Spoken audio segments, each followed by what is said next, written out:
Cliffside. My pronouns are they, them.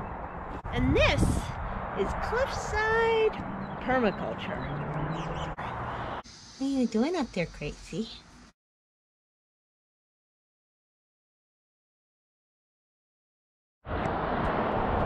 Before the sun goes all the way down, I want to show you a few new flowers that bloomed. Well, they're pretty much all daffodils, but they're different colors than we're used to. Oh, look, there's a sculling team down there. Like those long rowboats. It's kind of going behind the tree right now. I think they're about to come out the other side of the tree. Those folks are dedicated. All right, let's look at some daffodils. So, as things get warmer, that's when daffodils suffer. They don't like warmth. The longer it stays chilly in the spring, the longer you'll have your daffodils. So here's ones that are just starting to open up. I think these are a variant on the tete and tete. Head-to-head daffodils, right? This one's a new color combo. You're gonna hear the beep on occasion that you're hearing right now because the skillet's on inside, and that tells me when I forgot to turn off the oven. These ones. Is this more of this? I think these are slightly different. I don't know for sure though. This is cute. Maybe I did put too many of the same. No, these ones are a little darker. This one's a little bit more two-tone than that. I guess we'll find out soon. And then this is a very mixed row, but look. My first scented of the season. These little tiny headed ones are a scented daffodil mix, and they smell just like hyacinth. Which is so wonderful because look, the hyacinths are finishing. So now we have these scented ones coming out. So it smells like hyacinth for almost a full month, which makes it quite lovely. These historic ruffled ones from down the street are really starting to open up. But the best example is actually along the side. So I'll show you more of those soon.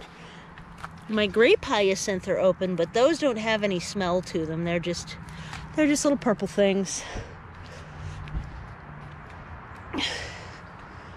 This section is pretty well done until the alliums start to bloom.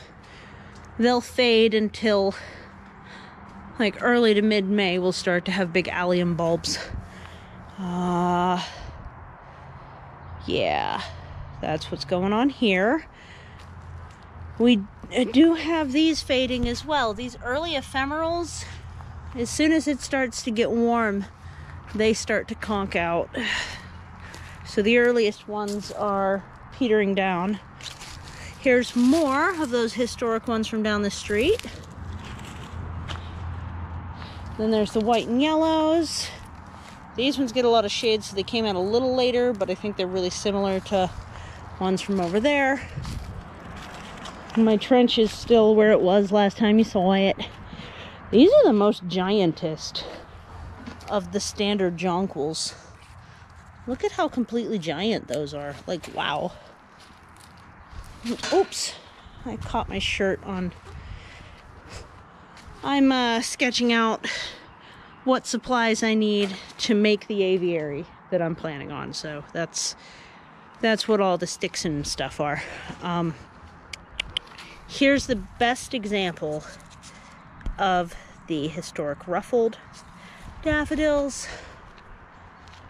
And a lot of these are pretty standard. This one's more of a blondie than the others, but oh, I didn't even get to see this one. Let's find out what this one is together. Well, this is that one that has the big open parrot face. That opens completely flat instead of having like a trumpet. It has like a flat face. Oh, there's more of those over here too. Starting to get going. They open real wide. Those aren't open all the way yet. And then these ones are going to be later because of the shade. Those are kind of a light blondie color. These ones will probably be next. All along here, it's looking pretty standard. I think this is kind of funny. I really do need to trim that, huh? That's the asparagus fronds. It smells like a scented daffodil back here. Why is that? We got the cream and white as opposed to yellow and white.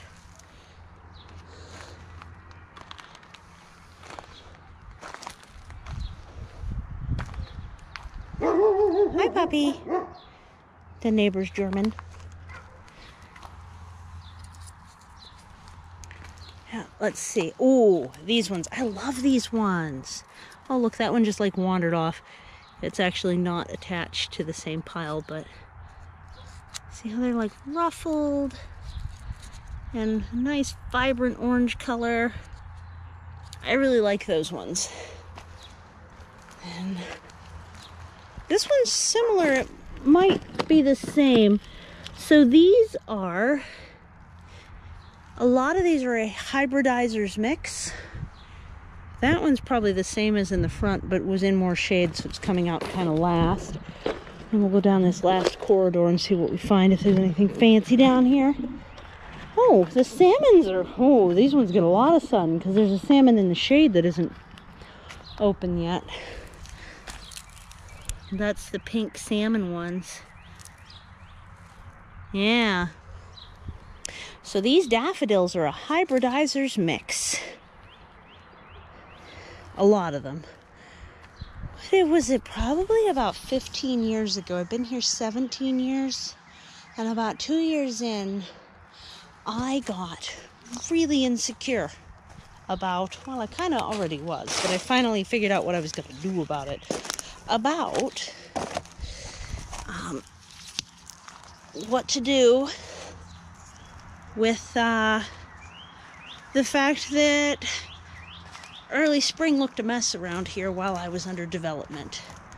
So I got a hybridizer's mix from Brex, and it was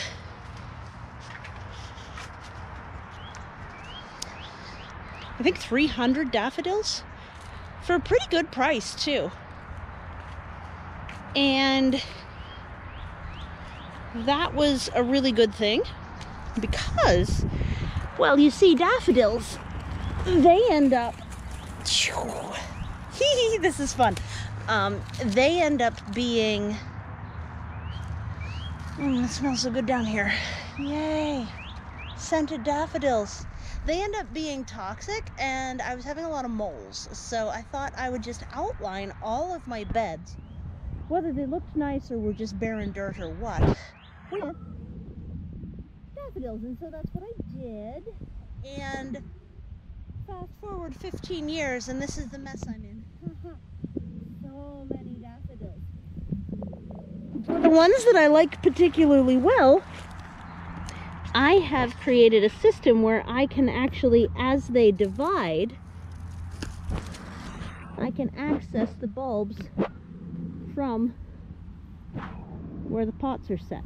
This one seems to have tried to grow up into this pot, so I'm actually going to need 2 hands to put that back, so we'll put it back afterwards. But here you can see, like, they're accessible all along. This is the one I picked earlier. All along they're actually outlined, and it's one consistent, like this side's one species. So it got more specific as I went. Like, it was first, it was a mix, and then it was like, oh, we'll pick all one color, but a couple of screw ups, you know. And then it was another of all one color. And then I started like double rowing the pots, as you can see. And it's like this side's one, the middle's another, and the far side's another. So it gets real specific and broken down so that I can create well-balanced daffodil mixes and know what I'm getting even in the off season. Because that's the difficult thing when you've got this many, is like where to dig. There's so many, and they divide. So I don't know if you know it, but every single year down in the ground, the daffodils are splitting and making more bulbs. So this is now 2 bulbs on one that I put in. It also is a mismatch, so that was a whoopsie compared to the rest of the row. It happens. Sometimes they mix themselves in inadvertently. So yeah, that's the story of the daffodils. Is a story of springtime insecurity that my garden, compared to everyone's greening up lawn, just looked like a mud ball with tarps over it. So I ended up getting all these daffodils so that up until it greened up, I'd have early color and green, and it wouldn't just look like it was destroyed, you know, because I was really concerned that, I don't know, I still get worried sometimes that somebody might complain and then, you know, like have the burrow sent or something. It's a lot better. It's a lot more developed than it was. So I'm not nearly as worried about that now as I originally was.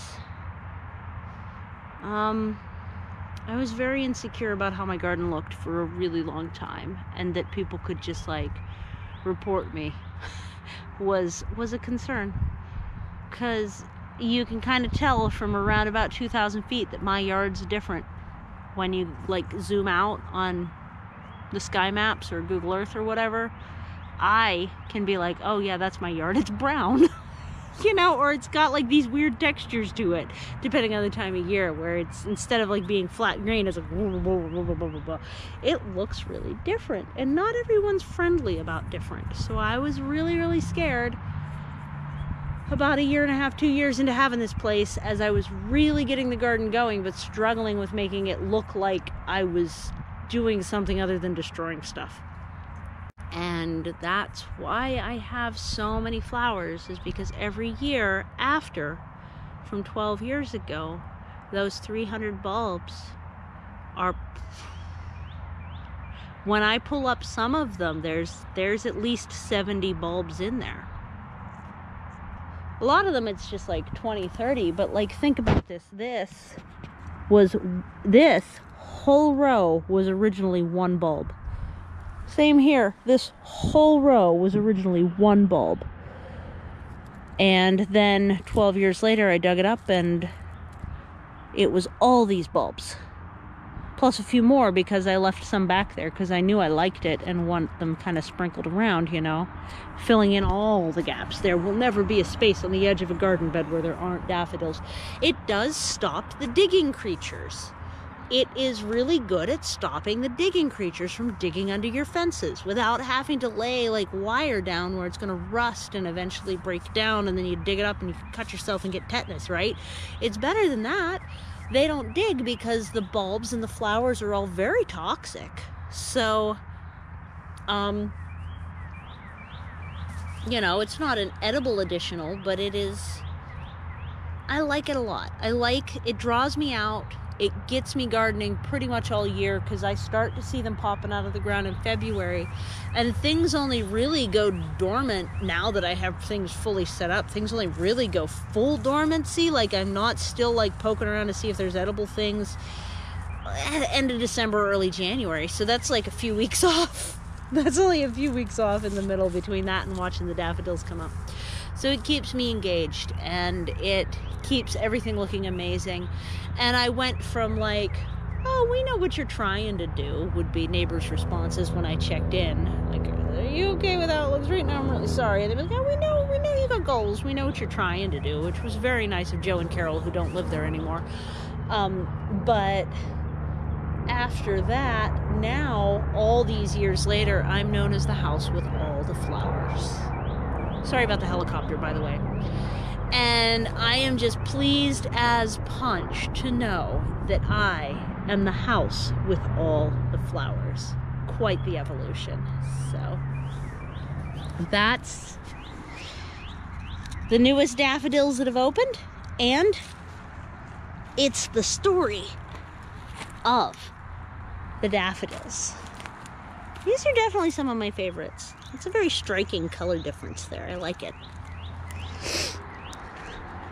Yep.